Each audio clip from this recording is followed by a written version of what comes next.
Hi, this is a chapter from a book that was written by Barbara Attwood.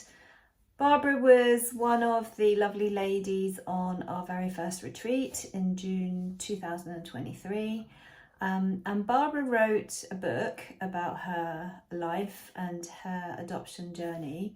The book's called Blue Plastic Cow, which would become the reason as to why would become clear when you read the book. But what I'm actually going to do today is I'm going to read a chapter from Barbara's book as one of the adoption stories written from the perspective of an adoptee. And this is a particularly poignant scene, I think you'll agree. It's chapter 4 and it's entitled Psychiatrist. Barbara. "We're moving house," her mother said. "They're going to build a new bridge over the river and our house will be right underneath the approach road, so they'll have to pull it down." "Oh no," Barbara imagined the bricks falling around them. "Where will we go?" "Remember that house in Pine Avenue that we looked at, on the estate near where your Auntie Maggie lives? I got a letter from the council today and we've got it. It's right near Victoria Park. You'll be 7 by then, so you'll be able to go up there with your cousin Jean in the summer holidays." Pine Avenue faced the sun. The front bedroom, which Barbara shared with Lily, was filled with warmth and light. Her father built a swing for her on the lawn, surrounded by beds of marigolds, dahlias and sweet-scented peas. "The swings at the park go higher," Jean said, her pale skin flushing. "Let's go then," Barbara said. They ran in to tell her mother. In the park, they climbed onto the bandstand. Shouts from boys playing football echoed across the grassy playing fields. "I want to see who's playing tennis first," Barbara said. "I want to go to the swings now." Jean dug her hands into her pockets. "It's up to me what we do," Barbara pointed at herself. "I'm the oldest." "No, it isn't." Jean looked mean. "You're a bossy boots." Annoyed, Barbara paused and wondered how she could upset Jean. "Bernadette McMullen is my best friend now, not you, so there." "I don't care anyway." Jean's pale blue eyes narrowed. "You're not my real cousin." Barbara froze. "What?"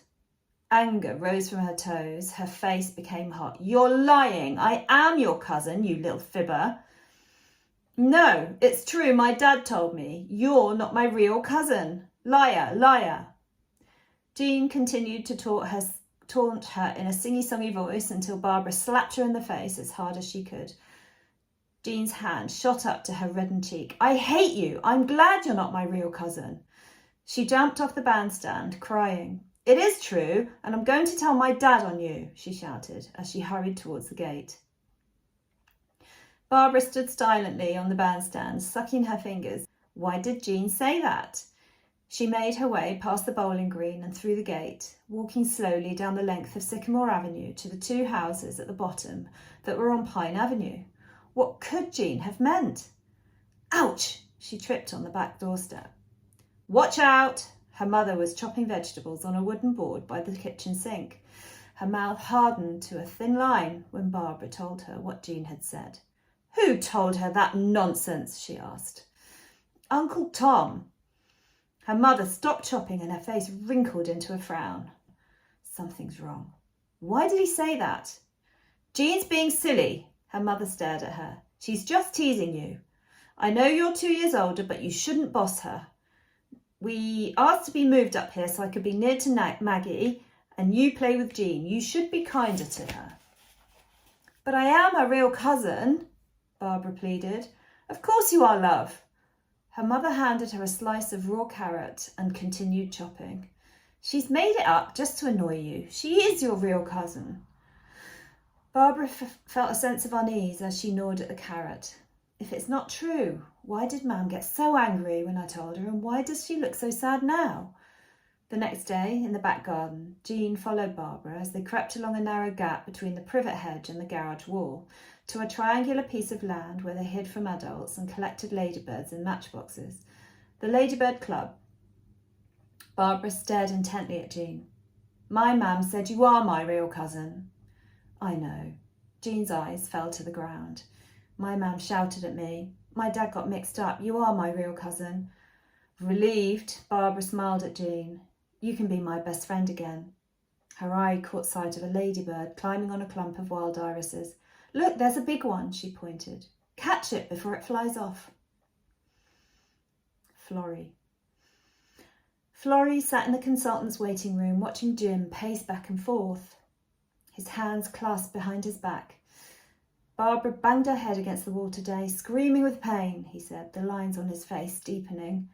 She's had her eyes tested and every other test, so what could be wrong with a 12-year-old child? We're going to find out. Florrie joined her hands together as if in prayer. 1 minute could change our lives. Mr. Simpson will see you now. A nurse invited them into the room. Sat opposite the doctor, Florrie was alarmed by his grave expression. God help us. He pushed back his thick grey hair and adjusted his spectacles. I'm very sorry to tell you this, Mr. and Mrs. Tiernan. Florrie sat upright and gripped the arms of her chair. What? She said.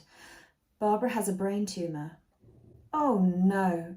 She slumped back and Jim took hold of her hand. Jim's eyes searched the doctor's face. Can anything be done for her?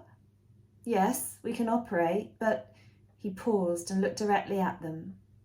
If she survives the operation, there's a high possibility that she'll be severely brain damaged. The tumour is in an awkward position. Is there an alternative? Jim asked. If it's left, she'll be in constant pain as the tumour grows, followed by an early death. Oh, God, no, we've got no choice. We'll sign for the operation, Florrie said. I'll take care of her no matter what. Jim nodded his agreement. You know we adopted her, Florrie said. Yes, it's all in her file. Excuse me, Doctor, but I've just remembered something, Florrie said. The doctor at the orphanage warned us not to take her because she'd be trouble. I wonder if he knew something about her mother that they didn't tell us. No, I shouldn't think so. Brain tumours aren't hereditary. The doctor smiled a practiced smile and handed them the consent forms. At visiting time, the bell rang and a nurse swung open the doors. Barbara's watched the clock all day, she said. Florrie gave her a weak smile. Why does my child have to go through this? Barbara's face lit up as they approached her bed and kissed her. How are you doing? Lily sat close to her on the bed. Barbara frowned. They've shaved my hair. It looks terrible. She turned her face and rubbed her hands across the back of her head. It'll grow back in a few weeks and you can't tell from the front, Lily said. See that girl over there? Barbara nodded towards a teenage girl with a bandaged head. She was kicked in the head by a horse. She's weird. She started off whispering stuff that I couldn't understand and pulling faces at me. She's just trying to be friendly. Florrie gave a deep sigh. The half-hour visiting passed quickly and she hated leaving Barbara in a ward with adults and mentally ill people. Florrie held Lily's hand and leant against Jim as they walked down the corridor. Walton was an old hospital in need of a lick of paint. The walls were a nasty green colour and completely bare. It was autumn and cold outside, but the heat was suffocating and the radiators made a clanking noise. She wanted to run back to the ward, gather Barbara up in her arms and take her home no matter what the consequences. But her daughter was ill, seriously ill. Please God, don't let her die. On the day of Barbara's operation, Florrie had the school, the church and everyone she knew praying. She wasn't as deeply religious as Jim, but she entered St. Bede's church and knelt in front of the side altar. The church was empty. The smell of incense lingered from the morning service. Gripping the altar rail, she gazed up at a statue of the Virgin Mary. You're a mother. You understand a mother's love for her child. Please ask our Father in heaven to help Barbara. I'll make sure she goes to Sunday school and Mass, communion and confession every week. I'll say the rosary every day. Please grant my prayers. She took her rosary from her bag and sat back on the hard wooden pew. For 2 hours, her fingers moved slowly from one glossy black bead to the next, and with closed eyes she recited the prayers. Our Father, who art in heaven. The following day, Florrie clasped and unclasped her hands around the handle of her handbag as they sat waiting to find out if the operation had been successful. We can't lose her. Florrie glanced at Jim's tired and worn face. Our Lady will see she's all right, Jim said. I've prayed to her all night. Let's hope she's listening. Mr. Simpson will see you now, the nurse said. His smile gave Florrie hope. These are the test results, he said, tapping a pile of papers on his desk. And I've got some good news. Florrie gasped and held her breath. The tumour was more accessible than we originally thought, and I removed it successfully. Florrie let go of her breath, closed her eyes and whispered, "Thank you, Holy Virgin Mother of God, and thank you, Jesus." Jim crossed himself and moved his lips silently.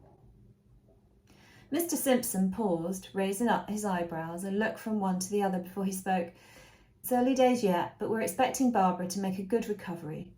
We'll need a psychiatric report, of course, but it's much better than the original prognosis, I'm happy to tell you. Thank you, Doctor, thank you. Florrie shook his hand, hardly believing what he'd just told them. It's a miracle, Jim said. He put his arm around Florrie's shoulders and they walked along the corridor towards the ward. Florrie and Jim sat by Barbara's bedside. Before you come home, Florrie said, you have to see a special doctor called a psychiatrist. Do they expect me to be crazy after my operation? Barbara rolled her eyes. No, don't be silly, Jim said. They're supposed to help people. I don't need any help. Barbara. The following day, Barbara turned towards Mrs. Briggs in the next bed, a grey-haired lady with a funny accent who made her laugh. I'll be going home soon. She ran her fingers along the stubble on the back of her head. I'm not going to school till it's grown back. Nurse Jones came to her bed and told her to put on her dressing gown. She was going to see another doctor. Oh no, it's the psychiatrist. Good luck, Mrs. Briggs said with a smile. There's nothing to be afraid of. The nurse led her along a dark corridor and up in a creaky lift to a door with a gold plaque. Dr. Clegg was written in black letters. Don't be afraid. Nurse Jones knocked on the door. He just wants to ask you a few questions. What questions? Reluctantly, she entered his office. Hello. Dr. Clegg smiled and gestured to the seat opposite him. Barbara eased herself onto the chair. He was young, dark-haired and good-looking. Blushing deeply, eyes cast down, she pulled the belt on her gown more tightly around her. You're just here for a chat, nothing to be concerned about. But first, I'd like you to do these. He slid 3 puzzles across his desk towards her. They're IQ tests. What tests? Barbara panicked. Don't worry, just try them. He came round the desk and bent over her. Let me show you how they work. His closeness made her uncomfortable. For 20 minutes, she concentrated, connecting corresponding shapes, squares and triangles. She sighed with relief when she'd finished. You've done well, he said, smiling. Her body relaxed and she scanned the wooden bookshelves that lined the walls.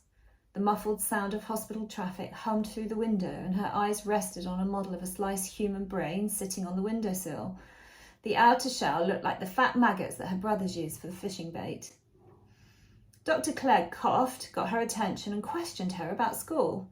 More at ease, she smiled as they chatted about her relationship with her mother, father and family. You do know that you're adopted, don't you? He asked. Everything stopped. The room went silent, the air still.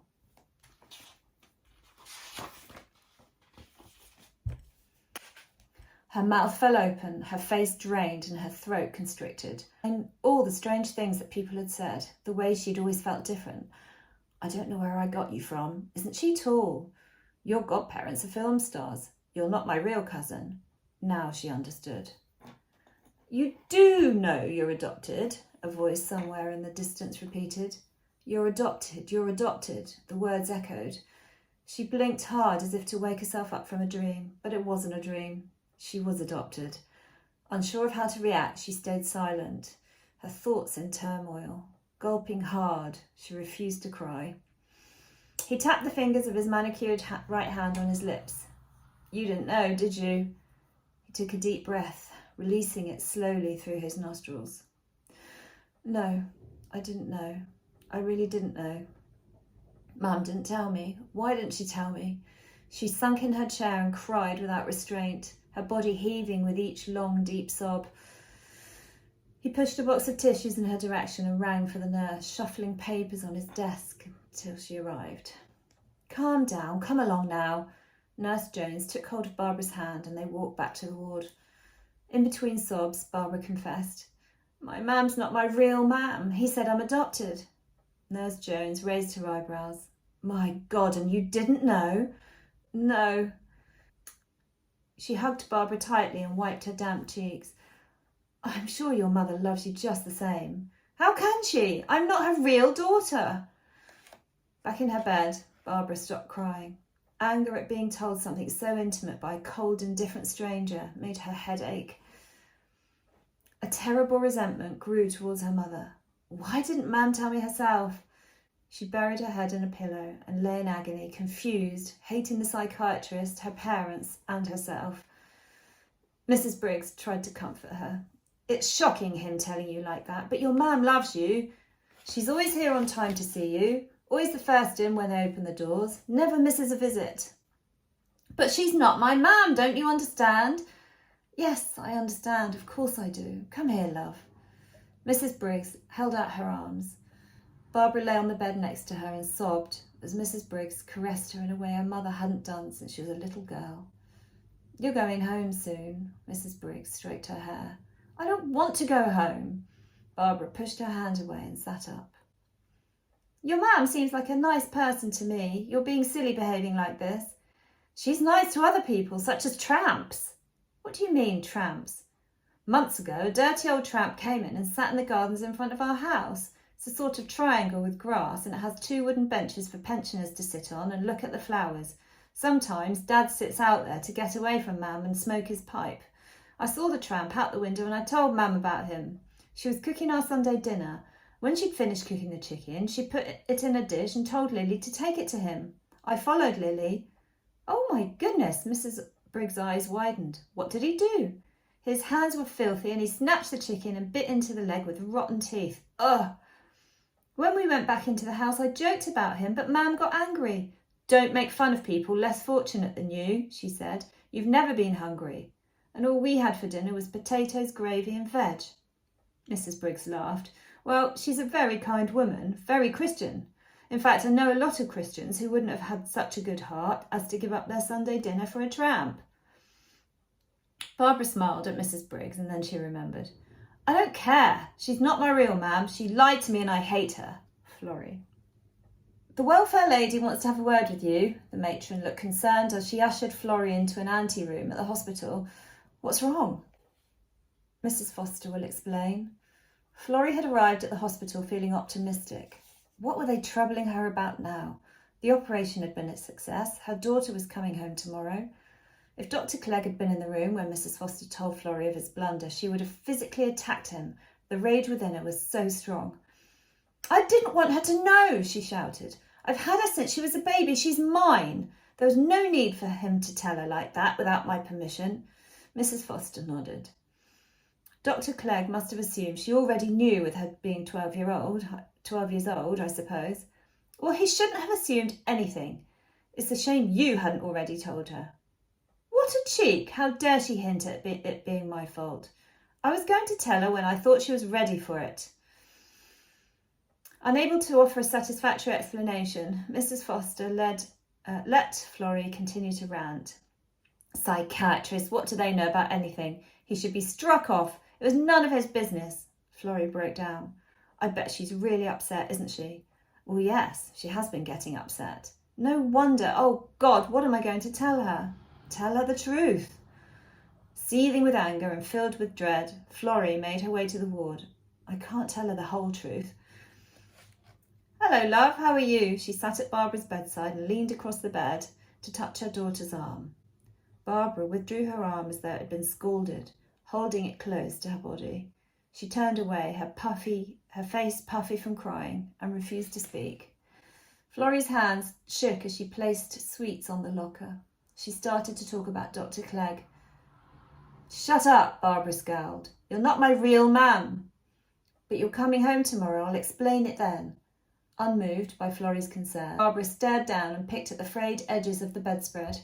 "I'd rather stay here with my friends. They don't tell me lies. I don't want to go home with you." "You don't mean that." Florrie felt tears forming, but she swallowed and forced them back. Yes, I do. You're a liar. Go home. You're not my real mum.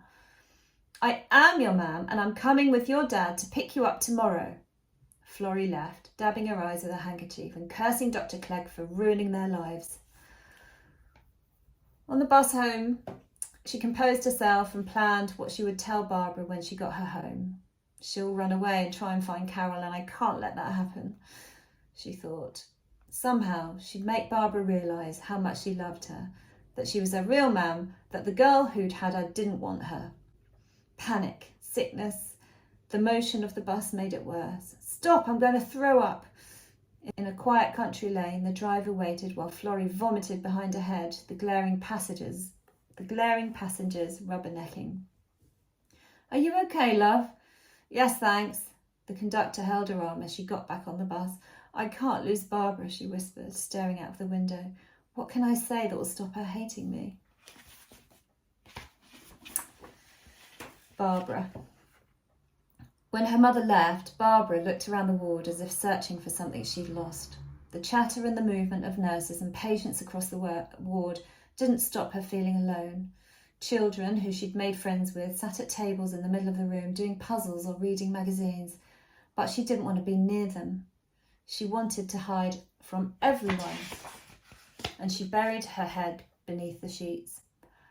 I think she's asleep, Mrs. Briggs told the nurse when they brought round the warm, milky bedtime drinks. Leave it on her locker. It's best not to disturb her. She's been upset since all that business with the stupid psychiatrist. Let her sleep.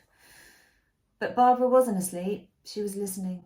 The hatred she felt for her mum had left her body worn out, but her brain wouldn't stop, and thoughts about the woman who'd left her in an orphanage wouldn't go away. She was her real mother. But why should she want Barbara now? Her stomach ached. She pulled her knees up and hugged them with her arms, burying her head further beneath the bedclothes.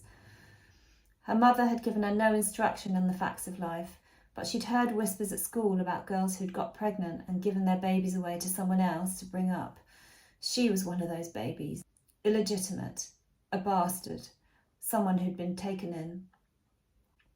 Mrs. Briggs had told her that she could have been left in that home forever if her mother hadn't taken her. But she felt no gratitude towards her mother, only resentment. All the family knew she was adopted, but she didn't feel their betrayal in the same way. It was her mother she couldn't forgive. The day after she returned from hospital, Barbara sat on the sofa reading a comic. Her mother came in from the kitchen and sat next to her. Her mother smelt of onions, and Barbara shifted to the far end of the sofa, hugging the armrest. She pretended to read. Put that down, her mother said. The comic slipped through Barbara's fingers and she bent forward to pick it up. Leave it, her mother said. Listen, I want to explain about the girl who gave birth to you. Oh! Panic. Barbara's hands covered her mouth. She sat up, every nerve in her body alert. Her mother folded her arms. A boy got her into trouble. Do you understand? Yes. Barbara stayed rigid, unable to move. He wouldn't marry her, so when you were born, she put you in an orphanage. Barbara stared, helpless, chewing her fingers. Her mother looked at her as if trying to judge her reactions. Her voice got louder. She didn't want you. She left you there so she could go off and live her life without you tying her down. Barbara's hands trembled. She swallowed hard. Her head ached. How can Mum tell me such awful things? Her mother's voice softened and the corners of her mouth turned up into a sort of smile. If I hadn't seen you and fallen for you, you'd still be there. The doctor at the orphanage told me you had runny ears and no one else would take you. It made me determined to adopt you. I couldn't bear the thought of you being left there. Barbara gulped and bit her bottom lip, sucking it into her mouth to stop herself from crying. Why won't Mum stop? She felt trapped like a wild animal facing assault on a grassland. But I'm glad she gave you away. The room started to move and Barbara gripped the edge of her chair to stop herself from falling. Stop, she shouted. Stop! Don't tell me anymore. Tears stung her eyes. I don't want to hear it. Her mother stood up and her face became angry. She'll be married to someone else now and she'll have her own kids to think about. She left you. She won't want you now, so it's no use going off to look for her. She'll be far away. You'll never find her. Barbara's heart thumped wildly. "Shut up! Stop talking!" She sprung to her feet. "Why would I want to find someone who abandoned me?" she thought. "I don't want to find her. I hate her and I hate you." She screamed, running up the stairs. At the top, she stumbled, lurched forward and landed on her knees. Sobbing, she crawled to her bedroom and locked her door behind her. "Barbara, Barbara!" Her mother's voice came louder as she crossed the landing. "Come on, love, open the door."